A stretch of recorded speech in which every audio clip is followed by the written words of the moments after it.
Hello guys तुम्हें तो केबे देखि नथिबो देखंतु खाइ नथिबो एडी एडा राजाम्बो कहउचंती आमे से ऊपर को जाई की तुड़ी के आनिचु बेसी मिठा लागबो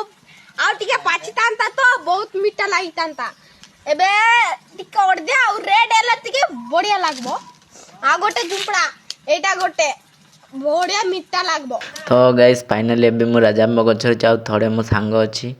तो ये देखि पारथिबे राजाम्बो फल केते सुंदर सुंदर रहिछि बहुत गुड़िए फल रहिछि हळदिया हळदिया रहिछि आउ मु एटा तोड़िकिना मो सांग को एबे तळको पकेइ दउछि देखंतु मु तोड़िले केते केते सुंदर फल रहिछि बस खाइले टिके मीठा लागे आउ खट्टा लागे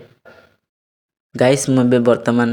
स्वाद छाकी केमिति लागुछि मु आपण मानकु कहबी तो इना मु एबे थोड़िली आउ एटा को टिके दबेई देबी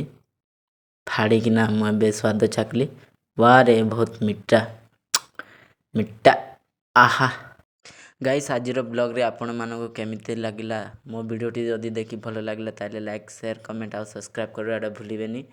आउ देखाबो आउ गोडे नेक्स्ट ब्लॉग रे रहिले जय जगन्नाथ।